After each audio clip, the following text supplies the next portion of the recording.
గల కారణం నశించిపోతున్న ఆత్మను రక్షించడానికి ఒకటే కాదు కదా, ఒకటే కాదు. ఎవరు నశించిపోతున్నారు అంటే క్రీస్తుని ఎరగని వారు, పాపంలో ఉన్నవారే కాదు. ఇక్కడ ఏంటో తెలుసా, పరిశుద్ధత లేని వాళ్ళ కొరకు కూడా ఆయన వచ్చాడు. అందుకనే నీ కొరకు, నా కొరకు, మన కొరకు తన రక్తాన్ని కాచింది. ఎందుకో తెలుసా, నువ్వు ఆయన రక్షకుడుగా ఎన్నుకోవడానికే కాదు, ఆ రక్తముతో నువ్వు పరిశుద్ధపరచుకోవాలని, పరిశుద్ధతను అలవర్చుకోవాలని, ఆ పరిశుద్ధత ఉంటేనే పరలోకానికి నువ్వు అర్హుడవని ఆయన నీ కొరకు బలియాగమయ్యాడు.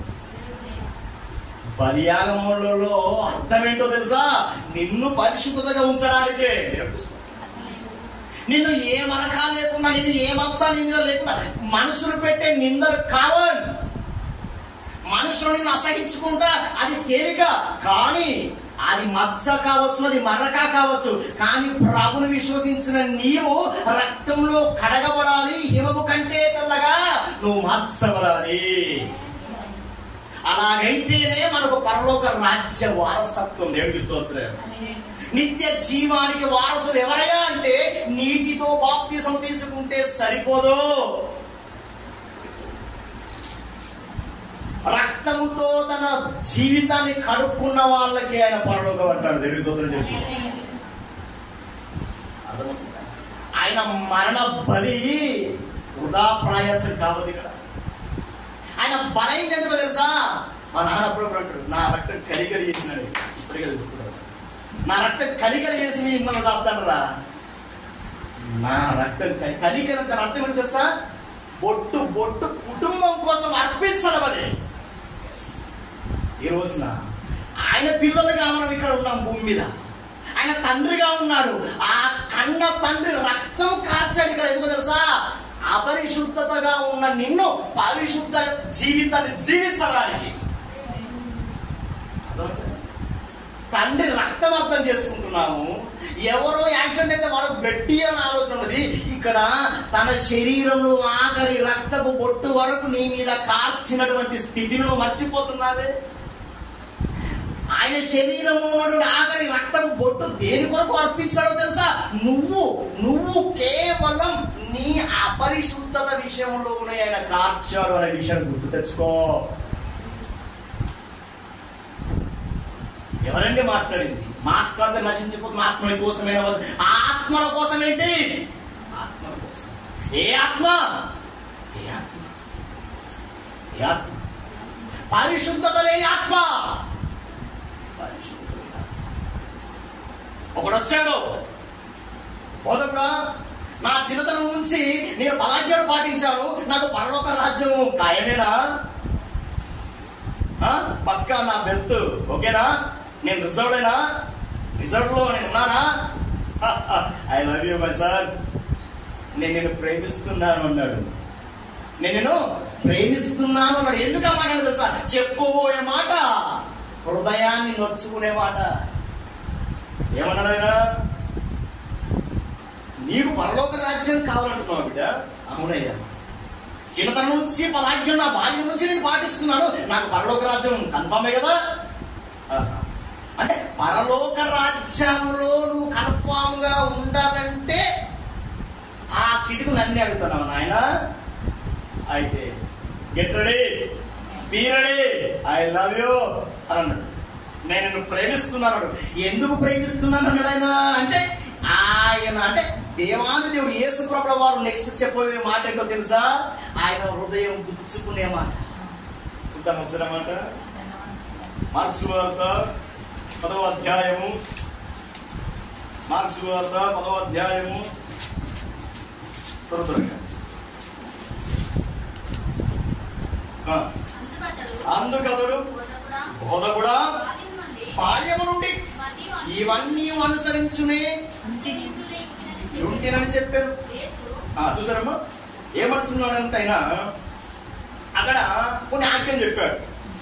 10 ఆజ్ఞలు పాటించిన వాడు ఇవరిలోకి రాజ్యం అని అన్నారు. అక్కడ యేసు ప్రభు బోధకుడు అన్నా అంటే ప్రభు అన్నాడు. ప్రభు అన్న వెంటనే అక్కడ ఉన్నటువంటి అమ్మ ప్లీజ్ రెఫరెన్స్ రాసు వెంటనే ఆయన ఏమన్నాడు? బోధకుడా, ఈ 10 ఆజ్ఞల విషయమా? ఈ పదాజ్ఞలు అంటే పరలోకమేనా? అయ్యో చెప్పవే. ఈ పదాజ్ఞ నా బాల్యం నుంచి నేను పాటిస్తున్నాను. మరి అక్క అన్నాడు. ఈ పదాజ్ఞ నా బాల్యం నుంచి నేను పాటిస్తున్నాను అని అంటే, ఆహా పాటిస్తున్నావా? I love you my son come here అంటాడు. ఈ ఐ లవ్ యూ అనేది కింద మాట కింద యేసు అతన్ని చూచి అతన్ని ప్రేమించి నీకు ఒకటి కొదవగా ఉన్నది, నీవు వెళ్ళి నీవు కలిగి ఉన్నది అన్ని పెట్టాడమ్మ మెలకన్నట్టున్నది. ఆ ఒక్కటి అడక్కు, ఆ ఒక్కటి ఏ ఒక్కటి తల పైకి వెత్తుడి, ఆ ఒక్కటి అడక్కు. ఇక్కడ నువ్వైనా నేనైనా ఎవరమైనా ఆ ఒక్కటి అడక్కు. ఆ ఒక్కటి తప్ప, ఏ ఒక్కటి తప్ప, ఏ ఒక్కటి తప్ప, నీకు నచ్చనిది చెయ్యమనడం తప్ప అని అర్థమవుతుంది. ఏ ఒక్కటి తప్ప, ఏ ఒక్కటి తప్ప, మనకు నచ్చంది యేసు ప్రభు ఏమన్నాడు చూసా, అది తప్ప ఏదని చెప్తా దేవుడి చెప్తా. కానీ నా దేవుడికి అదే కావాలి. అర్థమవుతుంది అమ్మ? అర్థమైంది? మీకు ఏమన్నా అర్థమైందా? ఆయన ఏమన్నాడు? పరలోక రాజ్య వారసత్వం ఉండాలంటే 10 ఆజ్ఞలు పాటించాలి అని అంటే, అయ్యో ఓ బోధకుడా, ఇవి చిన్నప్పటి నుంచి నేను అలవోకగా పాటిస్తున్నాను, కంఠాభూషణంగా ధరించుకుంటున్నాను అంటే నాకు ఓకే పెద్ద కాలే అంటే, అప్పుడు ప్రభు అన్నాడు, యేసు ప్రభు, I love you my son రామ్మ అని పిలిచి, నేను ప్రేమిస్తున్నాను. నేనేమన్నాను? నన్ను మెచ్చుకుంటాడు, 10 ఆజ్ఞలు పాటిస్తాను మెచ్చుకుంటాడు కదా. వచ్చిండు ఐ టు అవి కాదు, యూ డూ టు గుడ్. ఒకటి ఇది నువ్వు నేను కొత్త చెప్పు, యూ డూ చెప్పాలి, you do one thing, you do one thing, you know. నేను కొత్త చెప్పవే, నీ ఒకటి చెయ్యాలి. ఇక్కడ ఏంటి? ఏం చెయ్యమన్నా? ఏం చెయ్యమన్నా? నీకొకటి కొదవగా ఉన్నది. ఎస్, ఈవిడ క్రైస్తవ జీవితంలో కొదవగా ఉన్నది ఏంటో తెలుసా? పరిశుద్ధత. పరిశుద్ధత. యేసుక్రీస్తు అందరికీ ప్రభువే, కానీ ఒక్కటి కొదవై ఉన్నది ఈ రోజు. పరిశుద్ధత లేని పరలోకం లేదు. పరిశుద్ధత లేని పరలోకం లేదు. పరిశుద్ధత కావాలంటే ప్రార్థన మందిరం ఉన్నదని అనుకుంటే తప్పు. ప్రార్థన మందిరం ఉన్నదాన్ని నిన్ను దిద్దుబాటు చేయడానికి ప్రార్థన మందిరాలు ఉన్నవి. అర్థమవుతుందా? కానీ పరిశుద్ధత అనేది ఏంటో తెలుసా? అది ఆయనకి ఎంతగానో ఇష్టమైంది. ఆ ఇష్టమైన దాని కొరకే ఆయన కన్నీరు కారడం కాదు, ఆయన రక్తాన్ని కూడా కార్చాడు. దేవుడికి స్తోత్రం. అది కోరుకుంటున్నాను. నేను దేవుడికి అది చేస్తా, దేవుడికి ఇది చేస్తా, నేను అన్ని చేస్తా, నేను అన్ని సమర్పించుకుంటా. నీ సమర్పణ అవసరం లేదు ఇక్కడ. నువ్వు సంపాదించుకున్న సంపాదన అవసరం లేదు ఇక్కడ. ఆయన విలువ పెట్టి నిన్ను కొన్నాడు. చూసావా? విలువ పెట్టి కొన్నటువంటి పరిశుద్ధత ఇచ్చి బయటికి రా. దేవుడికి స్తోత్రం. అదడుగు. నీ దశమ భాగాలు, నీ కానుకలు, నీ సమర్పణ, నువ్వు మేక తీయడాలు, నువ్వు ఊడవడాలు, నువ్వు చెయ్యడాలు, ఇవి కాదు ఆయన కోరుకునేదట. ఏదో తెలుసా? ఆయన కోరుకునేది ఒకటే, పరిశుద్ధత. అక్కడ ఆయన ఏం చేశాడు? ఆయన అక్కడ ఏమడుగుతున్నాడు? నీకు ఒకటి కొదవగా ఉన్నది. ఎస్, 10 ఆజ్ఞలు తెలిసినంత మాత్రాన, ప్రార్థన చేసినంత మాత్రాన, వాక్యం తెలిసినంత మాత్రాన, ఏ రెఫరెన్స్ ఎక్కడ ఉందో వెతికినంత మాత్రాన, అయ్యగారికి తోడై ఉన్నంత మాత్రాన, మ్యాట్ తీసినంత మాత్రాన, ఇల్లు కడిగినంత మాత్రాన, మందిరం ఊడ్చినంత మాత్రాన, మందిరంలో పరిచయం చేసినంత మాత్రాన అయ్యో రావాలి. అర్థమవుతుందా? కొదవగా ఉన్నది అంటున్నాడు. ఏంటి కొదవగా ఉన్నది రోజు? ఏంటి కొదవ? అక్కడ ఆయనకు కొదవగా ఉన్నది ఏంటో తెలుసా? పరలోక ప్రవేశము ధనవంతులకు లేదు అంటున్నాడు. అక్కడ బాల్యం నుంచి నాకు ఈ ఆజ్ఞలు తెలుసన్న అతనికి నీకు ఒకటి కొదవగా ఉన్నదన్న మాటకి అర్థం ఏంటో తెలుసా? నువ్వు అధిక ధర సంపన్నుగా ఉన్నావు, ధనవంతులకు పరలోక రాజ్యములో ప్రవేశం లేదంటున్నాడు. నీకు కలిగినది అంతా బీదలకు అమ్మి పంచిపెట్టి అప్పుడు నన్ను వెంబడించు అంటున్నాడు. దేవునికి స్తోత్రం. అంటే ఇక్కడ ఆయన ప్రేమించి మాట ఎందుకు చెప్పాడు తెలుసా? ప్రేమిస్తే వింటారు అని చేశాడు ఆ మాట. అర్థమవుతుందా? యేసు అతన్ని చూసి ప్రేమించాడు మాట కనబడుతుంది ఎవరు ఇక్కడ? యేసు అతన్ని చూసి ప్రేమించాడు. ఎందుకు ప్రేమించాడు అన్న ఏంటి తెలుసా? నా మాట వింటాడు అనుకున్నాడు. నా మాట వింటాడు అనుకొని అతన్ని చూసి ప్రేమించి మాట చెప్తే ఆయన ఏం చేశాడు? ఆ మాట వినలేదు, యేసును ప్రేమించను లేదు. యేసును ప్రేమించిన నీవు ఎక్కడో తెలుసా? యేసును ప్రేమించిన నీవు ఎక్కడో తెలుసా? యేసు తప్ప నీకు ఏది అర్థం? దేవుడు కదా చెప్పు. పిచ్చి పిచ్చిగా ప్రేమించాలి యేసును. ఎట్లా ప్రేమించాలి? పిచ్చెక్కిపోవాలి. నీ ప్రేమ చూసి నీకు వాడవాలి. పిచ్చెక్కిపోవాలి ఎదుటోళ్ళకు. ఏంటిదమ్మా అంటే మీకు తెలుసు సార్, మీరా ఎవరు తెలుసు? మీరా కృష్ణుని లవ్ చేస్తుంది, కృష్ణుని ప్రేమిస్తుంది తెలుసా? ఈ మాట నేను చెప్పదు కానీ మీకు అట్లా అయితే తెలుసు. మీరా ఎంతో తెలుసు? మీరా కుమారి తెలుసా? మీరా అపరిమితమైన ప్రేమ తెలుసా? కృష్ణుని ప్రేమిస్తుంది. ఆయన విగ్రహం చూసుకునే ప్రేమిస్తుంది. ఆయనతోటే తన ఎఫెక్షన్, ఆయనతోటే తన లవ్. చూడు, ఒక మీర యవ్వనస్తుడు తన ప్రేమంతా ఆ విగ్రహం మీద ఏముందని ప్రేమించింది అంటే ప్రేమ కూడా పిచ్చెక్కే. అవును, అది పిచ్చే. అది పిచ్చి ప్రేమ నన్ను అడుగుతాను, వెర్రి ప్రేమ. కానీ ఆ ప్రేమను యేసును ప్రేమించు, నిజదేవుని ప్రేమించు. అమ్మను ప్రేమించిన మనము, భార్యను ప్రేమించే మనము, భర్తను ప్రేమించే మనము, పిల్లల్ని ప్రేమించే మనము అతిగా యేసును ఒకసారి ప్రేమించి చూడు. ఒకసారి యేసును ప్రేమిస్తే యేసుకు నువ్వు ఏం తక్కువ చేస్తావని నీకు అర్థమవుతుంది. యేసుని బాగా ప్రేమిస్తే యేసుకు నువ్వేం తక్కువ చేస్తావని నీకు అర్థమవుతుంది. అదే కదా, మనం బాగా ప్రేమించుకున్నట్టు మనం ఏం చేయకపోతే నాకు చేయలేకపోయాడు, చేయలేకపోయాను. అర్థమవుతుందా? తగిలిందా? నేను చూద్దాం చెప్తా. సుఖీ మాట సుఖుతో సుఖీ ముఖం కుండీ పాకం. అర్థమైందా? మనం ఎక్కువగా ప్రేమించాలి. మీరు అడ్డలకండి. ప్రేమించడం అంటే తల్లిదండ్రుల విషయం కూడా కావచ్చు. అర్థమైందా? అదే ఆ వైపు వెళ్ళకండి. పచ్చకంటలు కదా అంటున్నట్టు. నేను చూద్దాం చెప్పవే. అర్థమవుతుందా? మనం ఎక్కువగా ప్రేమించిన విషయంలో మనం అది చేయకూడదు. అప్ప నేను చేయలేకపోయాను అంటే ఎందుకు చేయలేకపోయా? నేను నిన్ను బాగా ప్రేమిస్తున్నాను కదా, బాగా నిన్ను గౌరవిస్తున్నాను కదా, బాగా నేను అభిమానిస్తున్నాను కదా, నేను నీకు చేయలేకపోయానే విషయంలో నువ్వు గిల్టీగా ఫీల్ అవుతా ఉంటావు, ఏదో పోగొట్టుకున్నంతగా ఫీల్ అవుతా ఉంటావు. అదే విధంగా యేసును ప్రేమించి చూడు, యేసును ప్రేమించి చూడు, యేసును ఎక్కువగా ప్రేమించి చూడు. అతనికి నువ్వేం తక్కువ చేసావు నీకు అర్థమవుతుంది. మనిషిని బాగా ప్రేమిస్తే మనిషికి అవసరమైనప్పుడు చేయకపోతే నీకుండా కలుపుమంటే, అలాగే యేసును ప్రేమించి చూస్తే యేసు నువ్వే తక్కువ చేసి నీకు అర్థమవుతుంది. అర్థమవుతుంది. ఇక్కడ ఆయన ఏం చేస్తాడు? నీవు ఒకటి కొదవగా ఉన్నావు, నీకు ఒకటి కొదవగా ఉన్నది అన్న తర్వాత ఆయన దుఃఖము ఎంత ఘోరంగా తెలుసా? ఇంతగా కష్టపడి రెక్కలు ముక్కలుగా కష్టపడి ఆయన ఎట్లా కష్టపడి మనకు వస్తుంది. ధనవంతులకు పరలోక రాజ్యం వారసత్వం లేదు అన్నాడు. ఒకవేళ చెక్కయ్య లెక్క ఈయన ఉంటే దేవుడు అప్పుడే ఎప్పుడు అవునా కదా? చెక్కయ్య ఏమన్నాడు? ఆయన హృదయ పరివర్తన కలిగి ఇది నేను ముక్కు పిండి వసూలు చేశాను కాబట్టి నేను దోచుకునేది, నేను తీసుకునేది 1కి 4 వంతులు ఇస్తున్నాను అన్నాడు.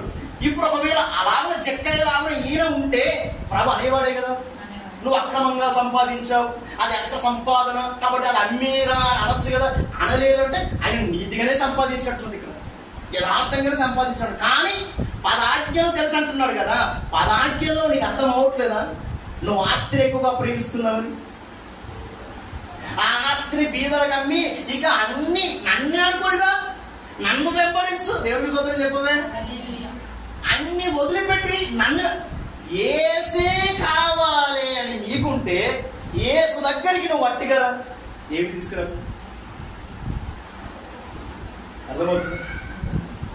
అర్థమవుతుందా? ఇది ఎంతమంది కదా, ఇది ఎంతమంది కదా. నీకు ఒకటి కొదవైన నువ్వు అక్రమంగా సంపాదించావు ఇది అని అంటున్నాడు ప్రభు. అనలేదు అక్కడ. అంటే ఆయన నీతిగానే సంపాదించవచ్చు, ఆయన యథార్థంగానే సంపాదించు. కానీ సంపాదన మీద నీ ఆలోచన ఎక్కువ ఎక్కువగా వెళ్ళిపోతుంది కాబట్టి ఆ సంపాదన మీద ఆలోచనలో ఇంకా వెళ్ళిపోతే నువ్వు పరలోకానికి గురి చేరలేకపోతున్నావు. కాబట్టి అది అమ్మేసిరా అని అంటున్నారు. ఈ రోజున క్రైస్తవ జీవితంలో దేవుడు కోరుకునే జీవితాలు మన దగ్గర లేకపోవడం అంటే ఆయన అడిగేది ఆ ఒక్కటే మనం చేయలేకపోయేది, అదే పరిశుద్ధత. ప్రియ సంగమా, ఇంకొంత మనం మాట్లాడుతున్నాం. మండుచున్న పొదల మధ్య నుంచి దేవుడి వాక్కు బయటికి వచ్చినప్పుడు మోషే చెప్పుల విషయంలోనే జాగ్రత్త చూసిన దేవుడు మనల్ని ఎట్లా చూడాలి? అర్థమవుతుందా? చెప్పుల విషయంలో వదిలిపెట్టా. ఏ మోషే చూద్దాం ఒకసారి, మీకు అర్థం కాదు. నిర్గమకాండం 3వ అధ్యాయము ఒక్కసారి అమ్మ. నిర్గమకాండము 3వ అధ్యాయము కూర్చున్నాము. నిర్గమకాండము 3వ అధ్యాయము చూడము.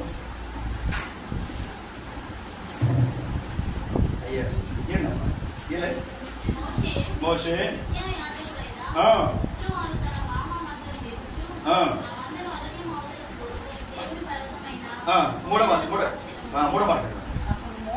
అప్పుడు మోషే ఆ పొద ఏల కాలిపోలేదో నేను ఆ తట్టు వెళ్ళి ఈ గొప్ప వింత చూచెదను అనుకునేను అన్నప్పుడు దాని తర్వాత దానిని చూచుటకు అతడు ఆ తట్టు వచ్చుట యెహోవా చూచెను. దేవుడు ఆ పొద నడమ నుండి మోషే అని అతన్ని పిలిచెను. అందుకతడు చిత్తము ప్రభువా ఆయనను. అందుకైనా దగ్గరకు రావద్దు, నీ పాదముల నుండి కొట్టు సపోర్ట్. దేవుని దగ్గరికి వచ్చేటప్పుడే నీ పాదాలకున్న చెప్పును వదిలిపెట్టి రమ్మన్నప్పుడు పాదాలకున్న పిలిచిందే ఆయన పిలిస్తేనే నచ్చిండు. ఎవరికి వచ్చిన దేవుడు పిలిస్తేనే వచ్చిండు. ఆయనకి ఎవరిని చెప్తుంది? వచ్చినాక చెప్తా కదా, ఏ మోషే ఎట్టొస్తున్నా, నీ పాదాలకున్న చెప్పులను వదిలిపెట్టిరా అంటున్నాడంటే పాదాలకున్న చెప్పులనే చూస్తున్నారు అంటే ఒంటికున్న పరిశుభ్రత విషయంలో మన ప్రవర్తన విషయంలో ఆయన ఇంకెట్లా చూస్తాడో ఒక్కసారి అండర్లైన్. అర్థమైందా? మోషే దగ్గరికి వచ్చిన తర్వాత చెప్పొచ్చు కదంటే, లేదు చెప్పలేదు. నీ పాదంలో ఉన్నటువంటి చెప్పులు విడిచిపెట్టిరా, ఇది పరిశుద్ధ స్థలం. అంటే ఒక పరిశుద్ధ స్థలానికి ఒక పరిశుద్ధత అవసరం అంటున్నాడు. ఒక పరిశుద్ధ స్థలానికి ఏం కావాలంట? ఒక పరిశుద్ధత కావాలంటున్నాడు. మరి మనలో పరిశుద్ధత లేకపోతే పరలోకం ఎక్కడిది? ఈ ప్రయాసం ఎందుకు? ఈ ఉపవాసాలు ఎందుకు? ఇంత సమర్పణ ఎందుకు? ఈ కూడుకోవడం ఎందుకు? ఈ ప్రార్థనలు ఎందుకు? అర్థమవుతుంది. అందుకే భక్తుడైన యాకోబు గారు ఒక మాట మాట్లాడారు. చూద్దాం. యాకోబు పుస్తకం 1వ అధ్యాయం 27వ మాట చివరి మాట చూద్దాం. 27వ మాట చివరి మాట చూద్దాం. యాకోబు పుస్తకము 1వ అధ్యాయము త్వరగా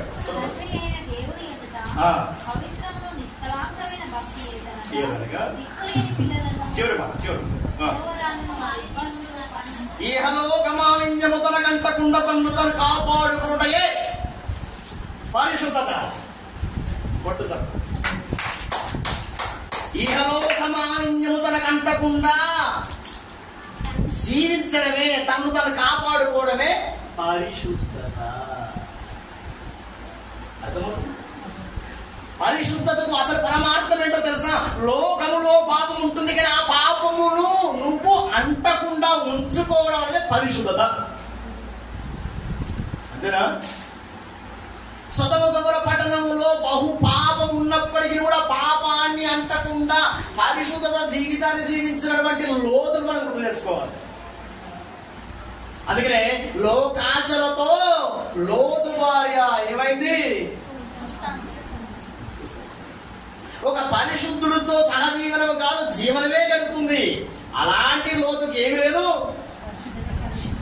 అందలా అర్థమవుతుంది. ఈ రోజున దేవుడు మాట్లాడుతున్న మాట, దేవుడు కోరుకున్నది ఏంటంటే ఇహలోక మాలిన్యము అంటకుండా తన్ను కాపాడుకుంటూ ఉండడమే పరిశుద్ధత. దేవుడు చూసుకుంటాడు. ఆ పరిశుద్ధత నీలో నాలో ఈరోజు దేవుడు చూస్తున్నాడు. అది కోరుకుంటున్నాడు. ఎందుకైనా కోరుకుంటున్నాడు అంటే మనం పరలోక వారసత్వంలో ఉండాలంటే కావలసింది ఇదే. మొదట బాప్తిసం తీసుకున్నామా? తండ్రి కుమార పరిశుద్ధాత్మ నామములో బాప్తిసం తీసుకున్నామా? బాప్తిసం తీసుకున్నంత మాత్రాన, నీటిలో ఉన్నంత మాత్రాన పరలోకానికి వెళ్ళావు. పరిశుద్ధ జీవితము జీవించు. పరిశుద్ధ జీవితము జీవిత ఇహలోక మాలిన్యములో ఏంటిది? ఇహలోక మాలిన్యములో తన కంటకు అంటే ఇహలోకములో, ఇహలోక మాలిన్యం అంటే పాపం. పాపని అంటకుండా ఏం చేయాలట? తన్ను తాను కాపాడుకుని ఉన్నవాడికి ఏమైందట? ఇంత బతుకు ఇంత చేసి ఇన్ని తిట్లు తినుకుంటూ ఇంతగా సమర్పణ ఉండి ఆ ఒక్కటి మనం చేయకపోతే ఆ ఒక్క పరలోకం నీకు రాదట. దేవుడికి స్తోత్రం. అర్థమవుతుందా? ఇహలోక మాలిన్యం మనకు అంటకుండా మనం ఏం కాపాడుకోవాలి? పరిశుద్ధతను కాపాడు. అదే అది కాపాడుకోవడానికి ప్రాణాన్ని పెట్టాడు ఈ రోజున మనకు. అది కాపాడుకోవడానికి పరిశుద్ధతను కాపాడు. అర్థమవుతుంది? ఆయన ప్రాణ విలువ నీకు అర్థమైతే నువ్వు పరిశుద్ధత కాపాడు. ఆయన ప్రాణ విలువ నీకు అర్థం కాకపోతే నువ్వు అపరిశుద్ధుడవే, అపరిశుద్ధురాలివే. చిన్న యాక్సిడెంట్ జరిగితే, కన్నం జరిగితే స్వచ్ఛ కొడుతూ ఉంటారు. అయ్యో ఎంత ఘోరమైన యాక్సిడెంట్స్, అమ్మో అమ్మో అమ్మో అని ఇట్లయిపోతామే. తన ఆఖరి రక్తపు బొట్టు వరకు నీ కొరకు నా కొరకు కార్చాడు కదా. ఎందుకు తెలుసా? పరిశుద్ధుడుగా బ్రతకడానికి. అపరిశుభ్రతతో ఉన్న మనల్ని పరిశుద్ధతగా మార్చడానికి.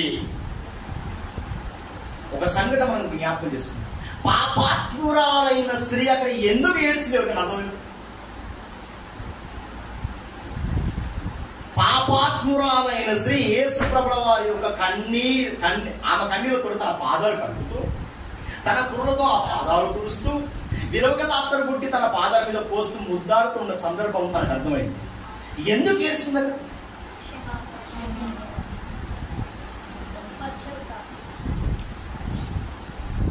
ఇంకా చెప్పండి, తర్వాత మీరు స్వరపెట్టుకోవాలి. నీకు అర్థమైంది ఆడ సందర్భం. కన్నీటితో యేసు ప్రభుల వారి పాదాలు కడుగుతా ఉంది, తన కుర్రలతో పాదాలు తుడుస్తా ఉంది, విలువగల అత్తరు కూడా ఇక్కడ పోస్తా ఉన్నది, పెదాలతో తన పాదాలు ముద్దాడుతా ఉంది. అక్కడ ఏడ్చే సందర్భం ఎందుకు? ఎందుకు ఏడవ?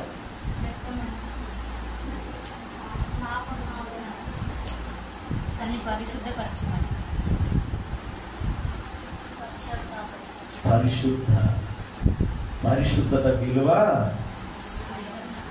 పరిశుద్ధత విలువ ఆమె పోగొట్టుకుంది.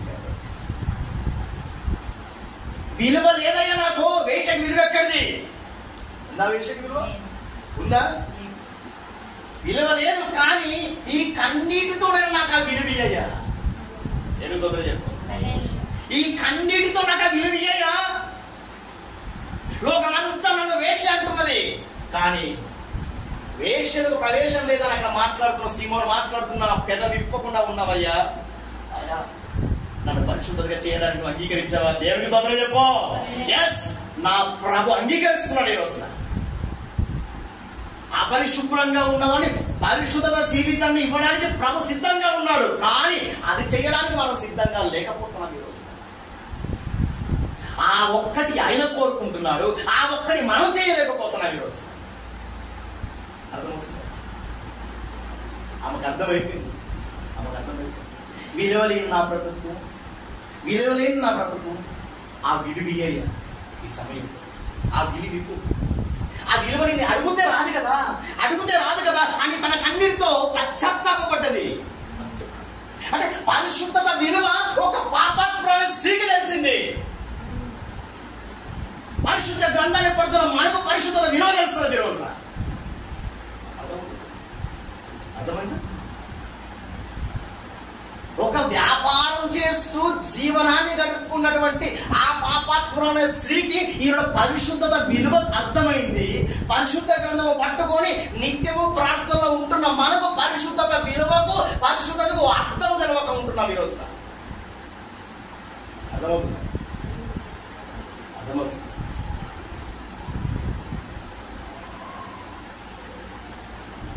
ముద్దాడనా యేసయ్యా నీ బంగారు పాదాలను, ముద్దాడనా యేసయ్యా నీ బంగారు పాదాలను, పాపమంటూ తెలియదు నీకు ఈ పాపి కొరకు ప్రాణం పెట్టితివే, ఏ దోషమంటూ తెలియదు నీకు ఈ పాపి కొరకు ప్రాణం పెట్టితివే, ముద్దాడనా యేసయ్యా నీ బంగారు పాదాలను.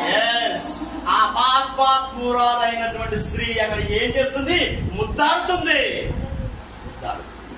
ఎందుకు ముద్దాడుతుంది? పరిశుద్ధత విలువ నాకు అర్థమైందయ్యా. ఇకనైనా ఈ పాపిష్టి బతుక్కు, ఈ నీచమైన బతుక్కు అయ్యా ఒక్కసారి నాకు ఆ విలువయవా, నా విలువను పెంచు, నా విలువను పెంచు, నా జీవితానికి సమర్పణిస్తానది. ఎవరికి చదువు పరిశుద్ధత విలువ పాపాత్మల స్త్రీకి అర్థమైంది. పరిశుద్ధ గ్రంథం పట్టుకొని ప్రతి దినం ప్రార్థన ఉన్న మనకు పరిశుద్ధత విలువ అంటే అర్థం కావట్లేదు. ఇహలోకమాలిన్యం తనకు అంటకుండా కాపాడుకుంటా ఉండడమే భక్తి కాదు, పరిశుద్ధత. అర్థమవుతుందా? అందుకనే తెస్సలోనికీయులకు రాసిన పత్రికలో మరొక మాట చూద్దామా, కొంచెం ముందుకెళ్దాం. మొదటి తెస్సలోనికీయులకు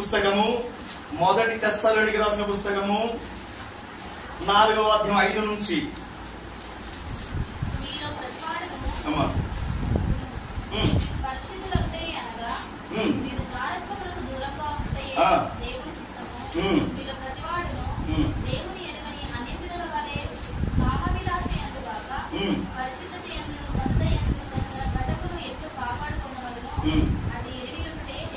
దేవునికి స్తోత్రం చెప్పవే.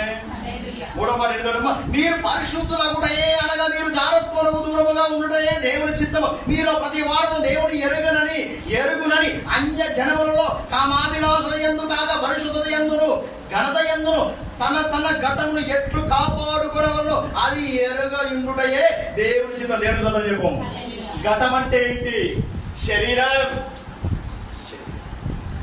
అంటే నీ జీవితము పరిశుద్ధత కాదట, నీ శరీరము కూడా పరిశుద్ధంగా ఉండాలట. దేవుని స్తోత్రం చెప్పు.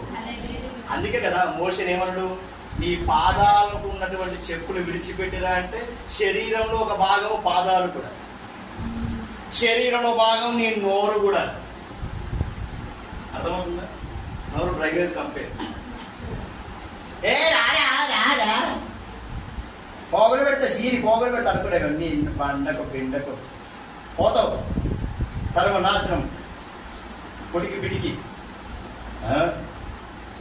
ఘటము జాగ్రత్త అంటున్నాడు. అర్థమవుతుందా? జీవించే జీవనంలో పరిశుద్ధత అంటున్నాడు కదా, ఆ పరిశుద్ధత ఘటము శరీరం మొత్తం అడుగుతున్నాడు దేవుడు. దేవునికి స్తోత్రం. అర్థమవుతుందా? దానికి ఉదాహరణ మోషే గారి యొక్క పాదం ఉన్న చెప్పును విడిచిపెట్టి చెప్పుల దగ్గర నుంచి మొదలు పెట్టాలంటే అప్ టు బాటమ్ ఆయన చూస్తున్నాడు. పరిశుద్ధత ఘటాన్ని కాపాడుకోవాలి. పరిశుద్ధత విషయంలో ఘటాన్ని, శరీరాన్ని కాపాడుకోవాలట. తిరిగచ్చే ఫినాయిల్ బంద్ చేయి, తిరిగచ్చే ఫినాయిల్ బంద్ చేయి. నా డబ్బులు పెట్టుకుందన్నా, తాగిపిద్దా అవుతుందా, పురుగుల మంది అవుతా తాత చేరు పోతాడు. ఇయ్యాల 7 చేలు పోసి పిట్ట పెడతారు. అర్థమైందా? చేరు దాగి ఫోటోకి ఎక్కుతావా? 7 సార్లు పోసి నేను మన ఫోటోకి ఎక్కేమంటా. దేవుడు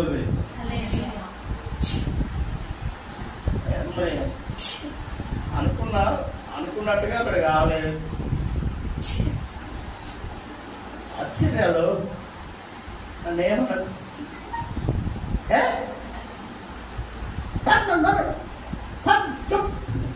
దేవుని స్తోత్రం. ఘటము విషయంలో జాగ్రత్త